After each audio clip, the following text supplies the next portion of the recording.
এক মাস একদিন পরে শপথ নিতে পারলেন সায়ন্তিকা বন্দ্যোপাধ্যায়, রেয়াত হোসেন সরকার, একজন বরানগরের জয়ী তৃণমূল প্রার্থী আর একজন ভগবানগোলার তৃণমূলের জয়ী প্রার্থী। এক মাস ধরে জটিলতা, রাজভবন, রাজ্যপাল রাজভবন, রাজ্য সংঘাত, রাজ্যপাল সংঘাত। অবশেষে আজকে শপথ নিলেন সায়ন্তিকা বন্দ্যোপাধ্যায় এবং রেয়াত হোসেন সরকার।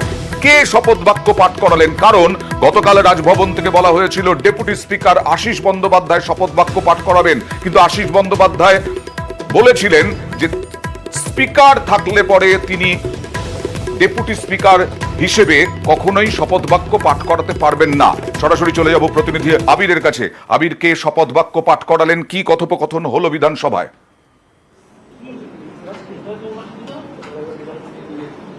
দেখো, যে বিধানসভার অধিবেশনে প্রায় দীর্ঘ সময় ধরে সুপ্রিম কোর্টের আইনের একাধিক প্রেক্ষিতের কথা তুলে ধরা হয়েছে।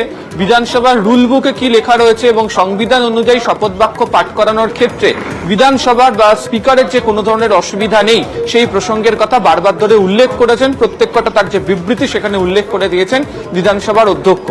একই সঙ্গে রাজভবনের সিদ্ধান্তকে কার্যত সম্মান জানিয়ে বিধানসভার অভ্যন্তরে হাউসের মধ্যে অধিবেশন কক্ষের মধ্যে ডেপুটি স্পিকার আশিস বন্দ্যোপাধ্যায়কে রাজ্যপালের তরফ থেকে যে সায়ন্তিকা এবং রেয়াত হোসেন সরকারকে শপথ বাক্য পাঠ করানোর কথা বলা হয়েছিল সেই প্রসঙ্গের কথা উল্লেখ করে ডেপুটি স্পিকার কি ভাবছেন সেই সিদ্ধান্তের কথা তাকেই জানাতে বলেন অধ্যক্ষ। এবং দেখতে পাওয়া যায় যে বিধানসভা ডেপুটি স্পিকার আশিস বন্দ্যোপাধ্যায় তিনি স্বল্প বক্তব্য রাখেন এবং সেখানে তিনি উল্লেখ করেন যে তার এই ধৃষ্টতা নেই শপথ বাক্য পাঠ করানোর। তার কারণ বিধানসভার অধিবেশন শুরু হয়েছে, অধিবেশন পরিচালনা করেন বিধানসভার অধ্যক্ষ। বিধানসভার অধ্যক্ষ তিনি হাউসের মধ্যে বা অধিবেশন কক্ষের মধ্যে হাজির রয়েছেন, ফলে সেই অর্থে দাঁড়িয়ে তিনি শপথ বাক্য পাঠ করাতে পারবেন না।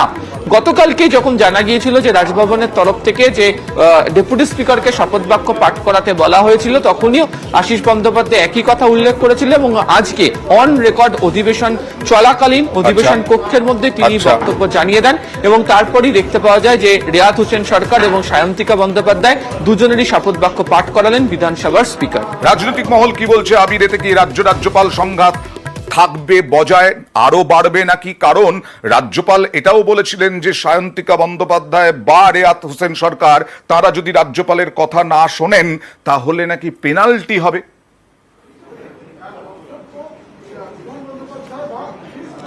এক্ষেত্রে এই অংশটি খাটছে না বলেই বিধানসভার সচিবালয় এবং পরিষদীয় দপ্তর জানাচ্ছে। তার কারণ হচ্ছে শপথ গ্রহণ করা হয়ে গেছে।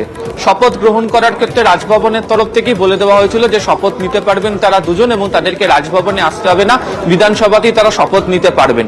শুধু রাজ্যপাল নাম হিসাবে উল্লেখ করেছিলেন যে বিধানসভার ডেপুটি স্পিকার তিনি শপথ বাক্য পাঠ করাবেন। আর এদিনকে যদি দেখতে পাওয়া যায় যে বিধানসভার রুল অনুযায়ী রাজভবনকে অসম্মান করার কোনো জায়গা বিধানসভা করেনি এবং সেই কারণেই রাজ্যপালের যে সিদ্ধান্ত সেই সিদ্ধান্তের কথা অধিবেশন কক্ষের মধ্যে বিধানসভার ডেপুটি স্পিকারকেও বলা হয়। বিধানসভার ডেপুটি স্পিকার তিনি শপথ বাক্য পাঠ করাতে রাজি হলেন না। এক্ষেত্রে তিনি বিধানসভার অধ্যক্ষের কথা মনে করিয়ে দিলেন, ফলে এক্ষেত্রে পেনাল্টির বিষয়টি খাটবে না বলেই সচিবালয় মনে করছে। আর দ্বিতীয় যে বিষয়, অবশ্যই রাজ্যপালের সঙ্গে রাজ্যের যে বা বিধানসভার যে রাজনৈতিক সম্পর্ক তাতে টানাপোড়েন চলছেই।